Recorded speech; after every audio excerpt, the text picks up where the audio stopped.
Tyler didn't expect much from his new roommate. Sure, he was an alien from a distant star system, but the apartment listing had said quiet, respectful, and keeps to himself. That sounded perfect. Tyler just wanted to finish school, avoid drama, and maybe go on one successful date before turning 30. Then Zarnok arrived. He was tall. Way too tall. He ducked through the door every time he entered the room. His skin glowed faintly blue in the dark, and his eyes looked like golden marbles. He carried a single suitcase and a cube that hummed softly. That cube held every essential item for survival, or so Zarnok said. At first, things were normal. Zarnok stayed in his room most days, studying Earth's atmosphere and talking to other aliens through glowing crystals.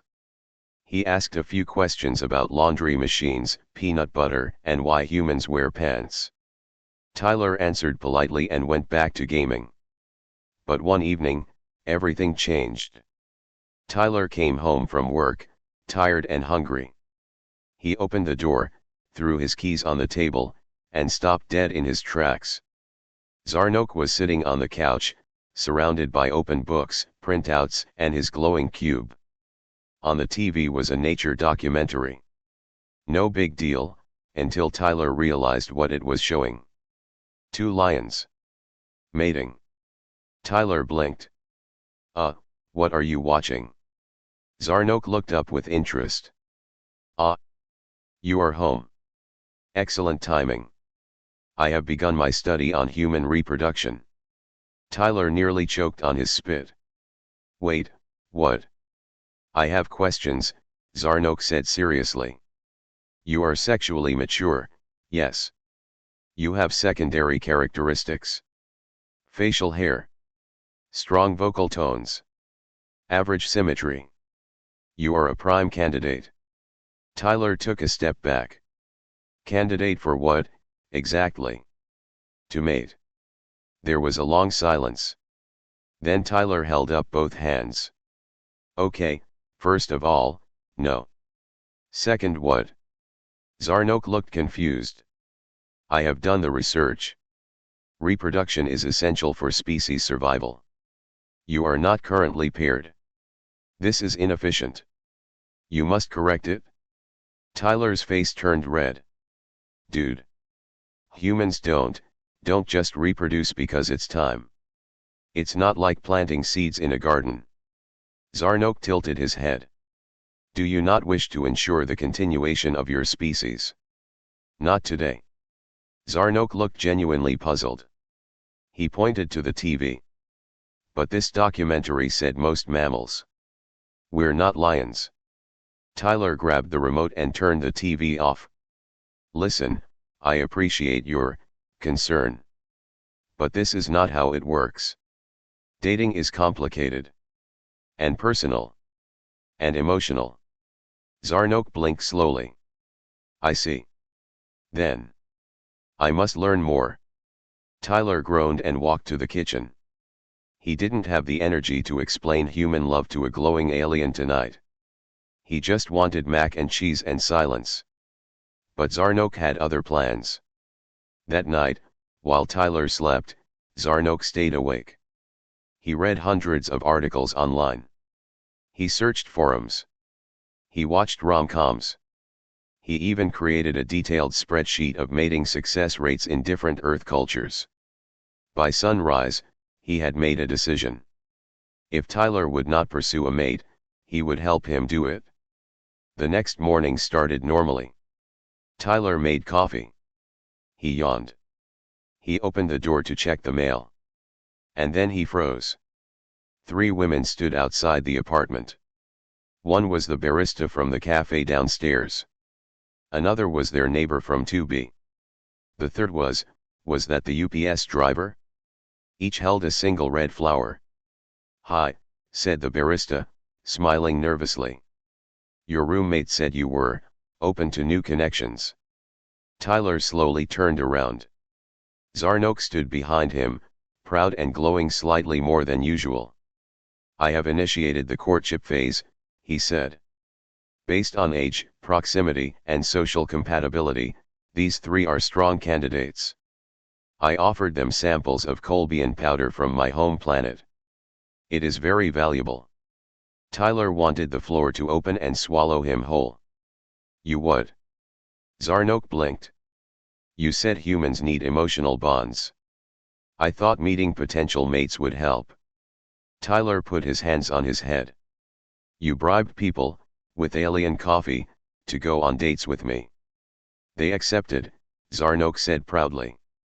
Tyler slammed the door shut and leaned against it. I need a vacation, he muttered. From inside, Zarnok's voice called out. Do you prefer a traditional dinner, or something more ritualistic? I found a list of love songs. Shall I play them during the meal? Tyler groaned. This was going to be a very long week. Tyler didn't speak to Zarnok for 3 hours. He sat on the couch, arms crossed, just thinking. Across the room, Zarnok waited in silence. His hands were folded neatly, and his eyes glowed softly, watching Tyler like a concerned parent who had accidentally ruined a birthday party. Finally, Tyler spoke. Dude. You can't set me up with random people. That's not how dating works. Zarnok looked confused. But the results were positive. 2 of them agreed to share contact information. One said, and I quote, he's kinda cute, in a tired human way. Tyler groaned. That's not the point. Zarnok blinked slowly. Then, explain the point. Tyler stood up, pacing. Dating is personal. You can't just throw people at each other and hope it turns into love. There has to be interest. A spark. Trust. Timing. It's not a science experiment. Zarnok tilted his head. But all of those things can be measured. Tyler shot him a look. No. They really can't. Zarnok paused, then walked to his glowing cube. He tapped it, and a screen lit up. A chart appeared with hearts, lines, and pie graphs. These are your previous romantic attempts, he said. I used data from your social media and phone history. You had a 92% failure rate. Tyler's eyes widened. You hacked my phone. I observed patterns.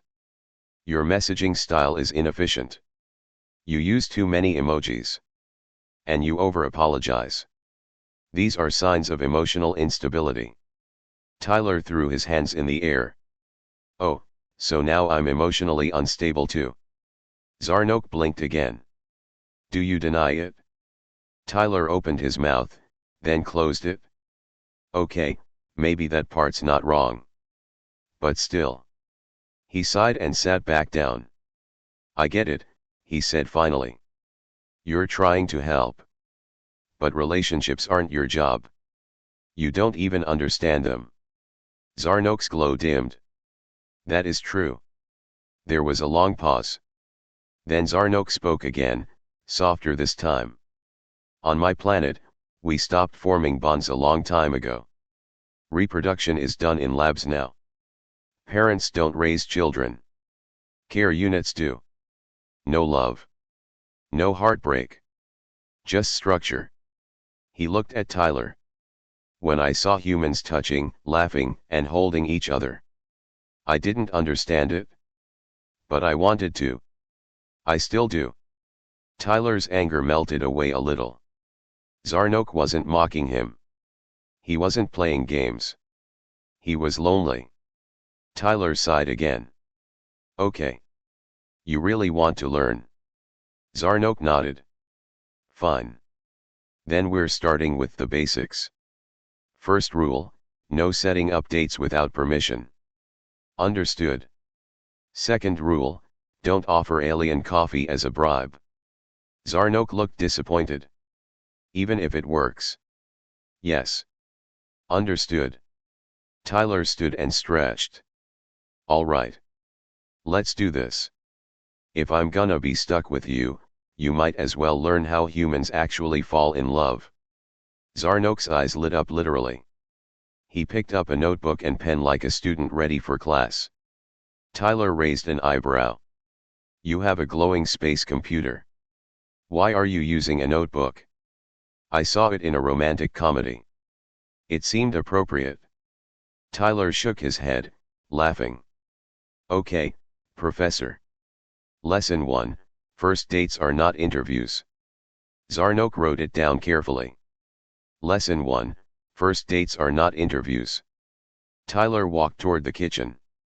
Lesson 2, Never, ever cry in front of someone on the first date. Zarnok paused. What if the emotional pressure becomes too great? Tyler stopped.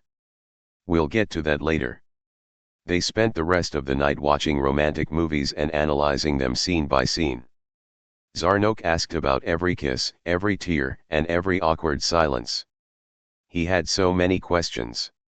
Why do humans touch lips? Why does heartbreak hurt in the chest? Why do people pretend to be fine when they are clearly sad? Tyler didn't always have answers. Sometimes he just said, because that's what love does to you. And strangely, the more they talked, the more Tyler started to remember things he'd forgotten. His first crush. His worst breakup. The time he waited 4 hours for a text that never came. Love wasn't logical. It wasn't fair. But it mattered. Even to someone from across the galaxy. As the night ended, Zarnok looked up and said, Tyler, may I try? Try what? Dating. The human way. Tyler stared at him. You want to go on a date? Zarnok nodded. With someone I choose. No data. No charts. Just instinct. Tyler smiled. All right. Let's find you someone. But first, no more knocking on doors and handing out flowers like a cosmic cupid. Zarnok tilted his head. So, no love letters to the mail woman. Tyler face-palmed. Let's just take it one step at a time, Z. 1 week later, Zarnok was nervous. He didn't show it the way humans did. He didn't sweat. He didn't bite his nails. But his glow flickered slightly, and he kept adjusting the collar of his borrowed shirt. It was a plain blue button-down. Tyler had picked it out himself. You look fine, Tyler said, handing him a mirror. Zarnok stared at his reflection. Why must I wear this? Because a glowing black robe with floating runes screams space wizard. You want to look normal. Zarnok frowned. But I am not normal. I am Zarnok of the 5th Starborn. Tyler cut him off. Tonight, you're just Zarnok. A guy on a date. Zarnok took a deep breath, not because he needed air, but because he had read online that it helped humans calm down. It didn't work. His date's name was Jamie. She worked at the cafe downstairs. Short red hair. Kind smile. A little sarcastic. She had once told Zarnok she liked his alien charm, which he took as a direct sign of interest. Tyler wasn't so sure. But Zarnok insisted. No charts. No matchmaking. Just one normal, human-style date. Jamie agreed. Out of curiosity? Maybe. Or maybe she just wanted a good story to tell her friends. Either way, she said yes. Tyler gave Zarnok one last piece of advice. Listen more than you talk. And whatever you do, don't bring up human reproduction. Zarnok nodded seriously. Understood. The cafe was quiet in the evenings. Most people came in the mornings for coffee and left by sunset. Jamie had reserved a small corner table. Candle. 2 chairs. A single rose in a little vase. Zarnok sat down carefully. He was too big for the chair. His knees touched the table. Jamie laughed. You okay there, big guy? Zarnok nodded. Yes. The seat is structurally insufficient. But I will remain upright. Jamie smiled. Good start. The waiter came. Zarnok looked at the menu like it was written in ancient code. Jamie leaned over. Try the grilled cheese. It's simple. Zarnok squinted. Grilled cheese. What is the purpose of heating milk solids between wheat slices? Jamie laughed again. Because it tastes good. He nodded slowly. Then I shall consume it. The waiter left, and they sat in silence. Zarnok remembered Tyler's advice. Listen more than you talk. So, Jamie began. Why Earth? Zarnok perked up. Ah. Excellent question. Earth is one of the few planets where emotion still drives civilization. Most advanced species have removed emotion from decision-making. But humans, you are irrational, chaotic, sentimental, and yet you continue to survive. I find that impressive.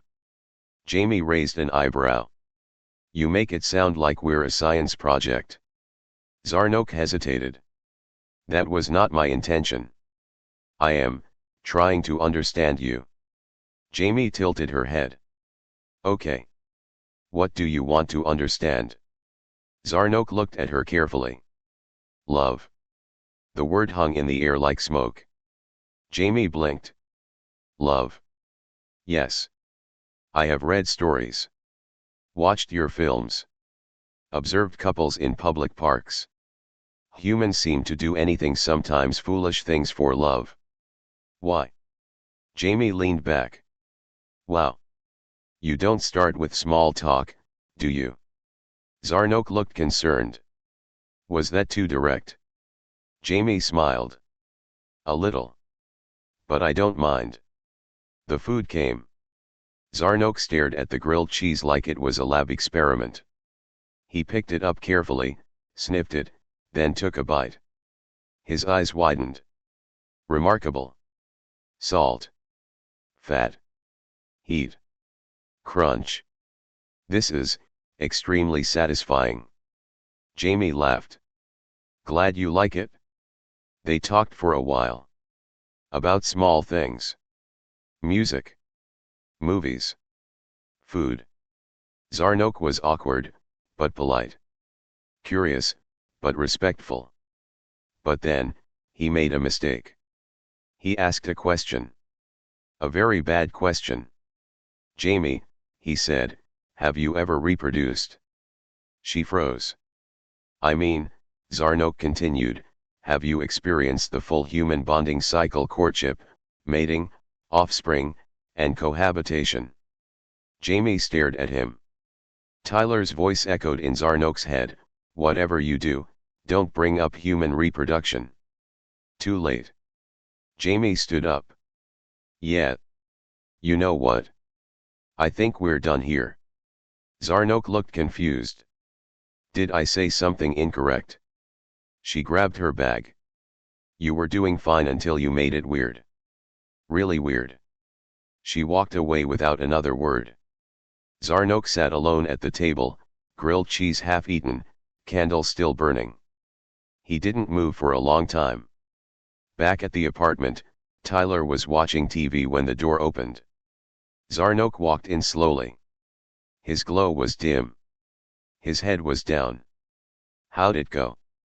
Tyler asked, already guessing the answer.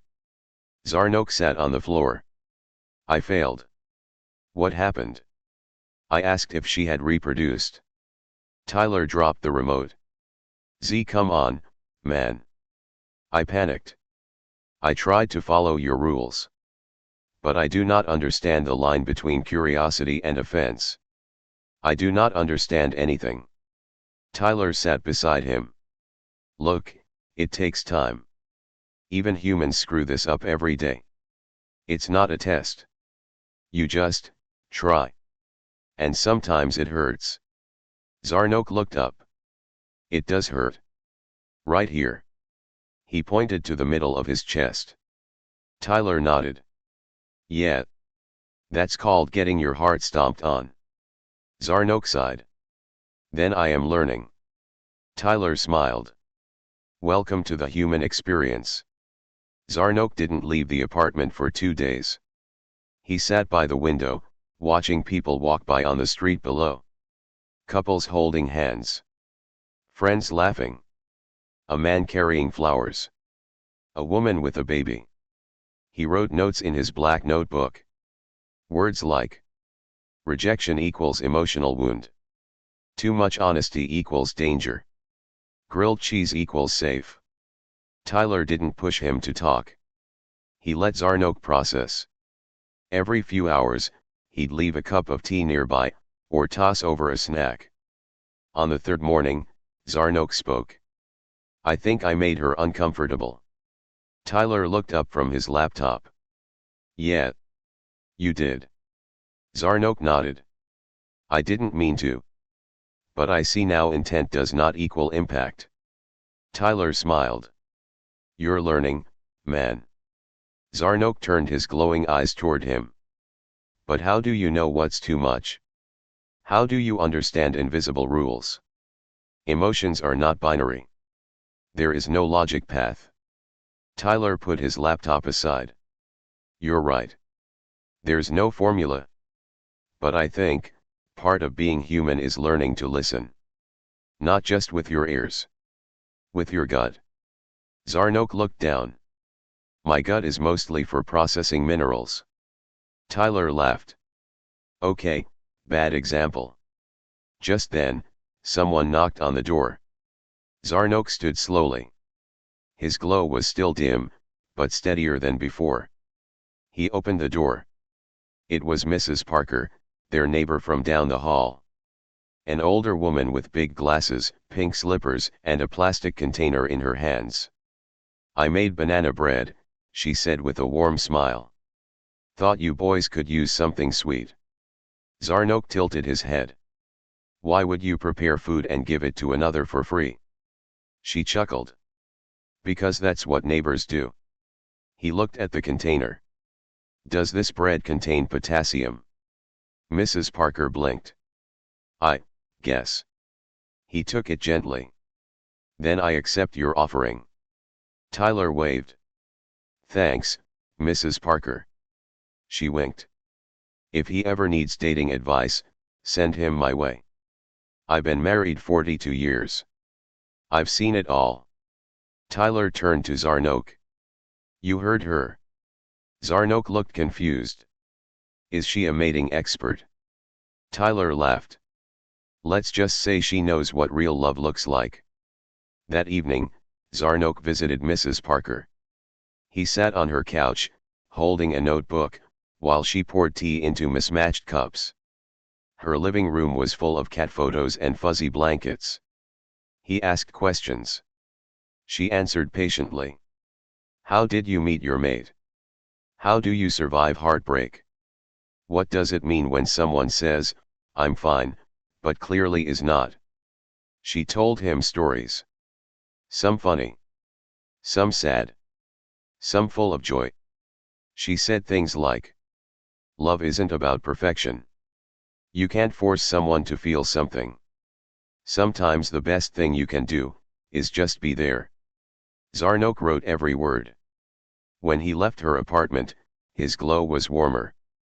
He knocked on Tyler's door gently. She said love is a risk, Zarnok told him. Tyler nodded. It is. She also said, it's worth it. Tyler smiled. It is. Zarnok paused. Even if it ends.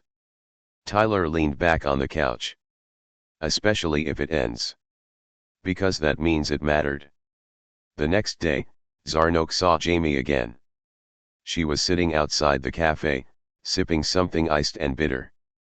When she saw him, she gave a little nod, not a smile, but not angry either. He walked over slowly. Jamie, he said. May I speak? She sighed. Sure. I apologize, Zarnok said. My actions were based on curiosity, not care. I asked the wrong questions. I did not listen. That was a failure. Jamie looked surprised. He continued. I am still learning. But I want to learn better. There was a pause. Then Jamie said, that's actually really mature. Zarnok blinked. Thank you. Jamie looked at him for a moment. Then smiled a little. "Wanna sit?" He did. They didn't talk about dating. Or reproduction. Or grilled cheese. They just talked. About music. Clouds. Favorite colors. Simple things. And for once, Zarnok didn't take notes. He just listened. Zarnok didn't fall in love overnight. He didn't suddenly understand everything about humans. He still struggled with sarcasm, still overanalyzed simple texts, and once asked a woman at the grocery store if she was experiencing emotional fertility. But, he was learning. Little by little. And people noticed. The woman at the front desk now smiled at him without fear. The neighbor's dog, who used to bark like mad, wagged its tail when it saw him. Even Jamie, the barista, started greeting him with a soft "Hey, Z," every morning. Zarnok still kept his notebook. But now it had fewer charts and more drawings, clouds, smiles, hearts, and lyrics from human songs. One afternoon, Tyler found him on the couch, reading quietly. No glowing screens, no holograms. Just a paperback novel titled The Fault in Our Stars. "You okay?" Tyler asked. Zarnok looked up. His eyes were glowing softly. "Yes. Hazel just said something sad.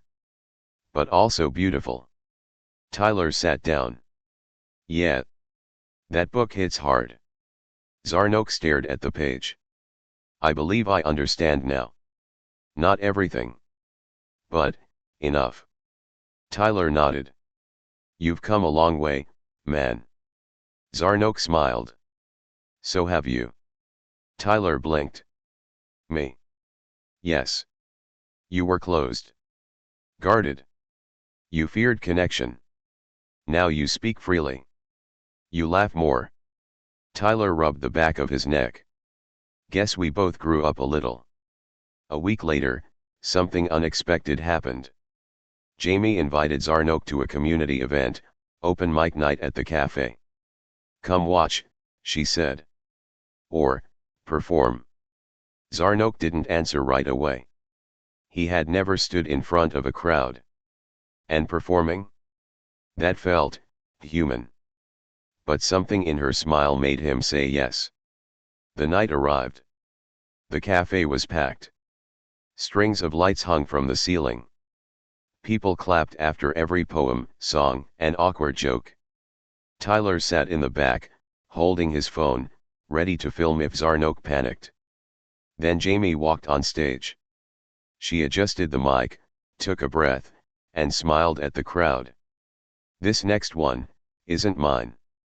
A friend wrote it. He asked me to read it for him." She unfolded a piece of paper and began. "I came from a place where love is not needed. Where efficiency matters more than feeling. Where no one gets hurt. And no one gets close. But then I met a species that laughs too loud. Cries over songs. Hugs without reason. And chooses love. Even when it ends in pain. They are brave. Not because they are perfect. But because they keep trying. Even after heartbreak. Even after goodbye. They try again. And now. So do I." There was silence. Then the room filled with soft applause. Zarnok sat still, glowing gently. Jamie walked back to him. "Why didn't you read it yourself?" she whispered. Zarnok looked at her. "I wanted to hear it the way humans do. From someone who feels it." Jamie smiled. "Good answer." After the show, people came to talk to Zarnok. No one asked about space. No one joked about aliens. They just said things like, "That was beautiful. That really hit me. Thank you." And for the first time, Zarnok didn't feel like an outsider. He felt seen. Back at the apartment, Tyler raised his glass of soda. "To emotional development," he said. Zarnok clinked his glass. "To irrational courage." They drank in silence, watching the stars from the window. Then Zarnok turned and said, "Tyler. Yeah. I no longer wish to reproduce." Tyler choked on his drink. "Bro, what?" Zarnok laughed. "I only mean, I now understand that love is more than biology. It is choice. It is risk. It is connection." Tyler smirked. "And you say you don't get poetry?" Zarnok smiled. His glow was warm, steady, calm. "Thank you," he said. "For what?" "For being my first human connection."